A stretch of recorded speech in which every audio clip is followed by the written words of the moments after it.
Hi friends, Sandhya ராக சீரியலில் தான் நம்ம இந்த வீடியோக்குள்ளே பார்க்க போகிறோம். வாங்க நம்ம வீடியோக்குள்ளே போகலாம். கதிர் வித்யாவை அழைச்சிட்டு வராங்க. கார்த்தி பற்றின உண்மையை சொல்கிறதுக்காக. நான் வித்யா சொல்லியிருந்தாங்க கார்த்தி ரொம்பவே நல்லவன் அப்படின்ட்டுருந்தாங்க.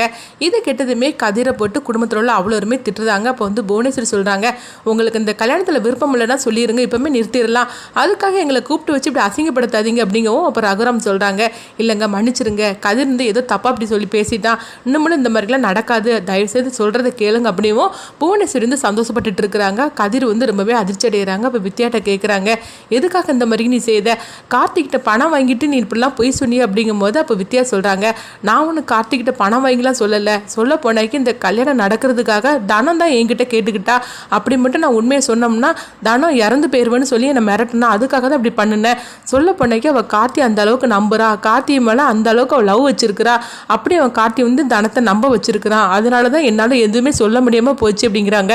இதை கேட்டதுமே கதிர் வித்யாட்ட மன்னிப்பு கேட்குறாங்க, என்னை மன்னிச்சிரு வித்யா, நான் உன்னை பற்றி தப்பாக புரிஞ்சுக்கிட்டேன் அப்படிங்கிறாங்க. தனம் கார்த்தி மேலே வச்சிருக்கிற லவ் அவ கண்ணை மறைச்சிருச்சு அப்படிங்கிறாங்க. அடுத்து பார்த்தோம்னா அவங்க வீட்டுக்கு வராங்க. அப்போ கல்யாண வேலை எல்லாமே நடந்துக்கிட்டு இருக்குது. 2 நாளில் கல்யாணம் அப்படிங்கிற மாதிரி வேலையெல்லாம் நல்லாவே நடந்துக்கிட்டு இருக்குது.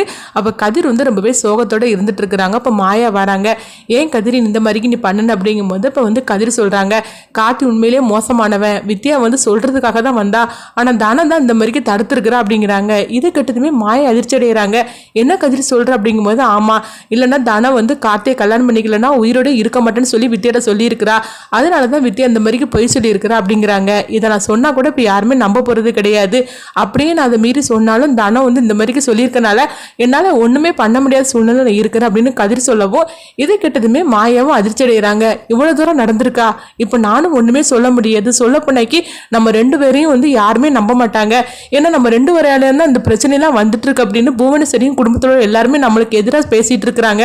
அதனால நீயும் சரி நானும் சரி இந்த குடும்பத்துக்காக எதுவுமே நல்லது பண்ண முடியாது, அப்படி சொன்னாலும் யாரும் நம்பவும் மாட்டாங்க, இப்போ என்ன பண்றதுக்கு அப்படின்னு மாயாவும் ரொம்பவே வேதனையோட இருந்துட்டு இருக்கிறாங்க. அப்ப அங்க சீனு வராங்க. சீனு சொல்றாங்க, அங்க பாரு மாயா, நீ இவன் பேச்சை கேட்டுட்டுலாம் எதுவும் நீ செய்துட்டு இருக்காத, சொல்ல போனாக்கி தனத்தோட கல்யாணம் நல்லபடியா நடக்கணும், கார்த்தி ரொம்பவே நல்லவர், இவனுக்கு வேணும்னே இந்த மாதிரிலாம் அவன் பண்ணிட்டு இருக்கிறான், ஏன்னா இவனுக்கு தனத்துக்கு மேல ஒரு ஆசை இருக்குது, தனத்தை கல்யாணம் பண்றதுக்காக இந்த மாதிரிலாம் செய்துட்டு இருக்கிறான் அப்படின்னு மாயாவிட்ட அவங்க சீனு சொல்லவும், மாயாவும் எதுவுமே பேசாம அமைதியா இருந்துட்டு இருக்கிறாங்க.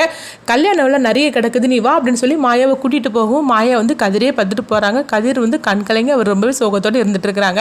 அடுத்த நாள் பார்த்ததுமா காலையில் கல்யாணம் இருக்குது. அப்போ கல்யாணத்துக்காக தனம் எல்லாருமே கிளம்பி வராங்க. மணமடையில் தனமும் அவங்க கார்த்தியும் உட்காந்துருக்குறாங்க.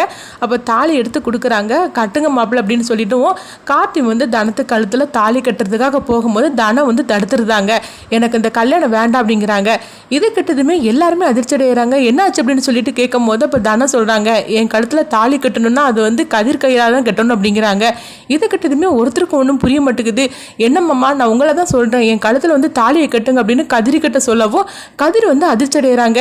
என்ன தானே இப்படி சொல்கிற அப்படிங்கும்போது, ஆமாம்மா நான் உங்களை தான் கல்யாணம் பண்ணணும்னு நினைக்கிறேன், என் மேலே உங்களுக்கு ஆசையோ இல்லை பாசமோ இருந்துச்சுன்னா, என்னை கல்யாணம் பண்ணணும்னு சொல்லி நினைக்கிறீங்கன்னா, என்னோட வாழ்க்கை நல்லா இருக்குன்னு தோணுச்சுன்னா என் கழுத்தில் தாலியை கட்டுங்க அப்படிங்கிறாங்க. இதை கெட்டதுமே கார்த்தி அதிர்ச்சி அடைகிறாங்க, என்ன தானே உனக்கு பைத்தியம் முடிச்சு போச்சு அப்படிங்கும்போது, ஆமாம் பைத்தியம் முடிச்சு தான் இருந்தோம் உன் மேலே, எனக்கு இப்போ தான் எல்லாமே எனக்கு புரிஞ்சிச்சு அப்படிங்கிறாங்க. இப்படி சொன்னதுமே ஜானையும் ரகுரமும் வராங்க, ஏன் தானே இந்த மாதிரிலாம் சொல்கிற அப்படிங்கும்போது அப்போ தானே ஃப்ளாஷ்பேக்காக ஒரு கதையை சொல்கிறாங்க. பார்த்தோம்னா வித்யா அவங்க கார்த்தியை பார்த்து பேசுகிறாங்க, நீ தயவு செய்து தனத்து கழுத்தில் தாலியை கட்டாத, அந்த பொண்ணு ரொம்பவே நல்ல பொண்ணு, நான் சொல்கிறது கேளு, என்ன ஏமாத்தின மாதிரியும் அவளையும் ஏமாத்திராது அப்படின்னு சொல்லிட்டு வித்யா அவங்ககிட்ட எவ்வளோ கெஞ்சிட்டு இருக்கிறாங்க. ஆனால் கார்த்தி சொல்கிறாங்க, நான் தனத்தை கல்யாணம் பண்ணுறதுக்காக அவளை எந்த அளவுக்கு நம்ப வச்சிருக்கேன் தெரியுமா, சொல்ல பொண்ணைக்கு இப்போ நான் இல்லைன்னா உயிரோட இருக்க மாட்டேன், அந்த அளவுக்கு அவளை நம்ப வச்சிருக்கிறேன் அப்படிங்கிறாங்க. இதுக்காக நான் எவ்வளோ கஷ்டப்பட்டுன்னு எனக்கு தானே தெரியும் அப்படின்னு கார்த்தி சொல்லவும், இதெல்லாம் வித்யா கேட்டுட்டு அழுறாங்க, நீ இப்படி நம்ப வச்சனால தான் தனம் என்கிட்ட கேட்டுக்கிட்டனால தான் அன்னைக்கு நான் உன்னை பற்றின உண்மையை நான் மறைச்சேன், சொல்ல பொண்ணாக்கி தனம் ரொம்பவே நல்லவா, நான் சொல்றது கேள்வி, அவள் கழுத்தில் நீ தாலி கட்டி அந்த பொண்ணோட வாழ்க்கையை நாசம் பண்ணிடாது அப்படிங்கிறாங்க. கார்த்தி சொல்றாங்க, நீ என்னதான் சொன்னாலும் சரி யாரும் நம்ப போறது கிடையாது, ஏன்னா தனம் என் மேலே அந்த அளவுக்கு நம்பிக்கை வச்சிருக்கிறா, நான் அவள் கழுத்தில் தாலி கட்டி அதுக்கப்புறம் இந்த குடும்பத்தையே நான் நாசம் பண்ண போறேன் அப்படின்னு கார்த்தி வித்யாட்ட சொல்லிட்டு கிளம்புறாங்க.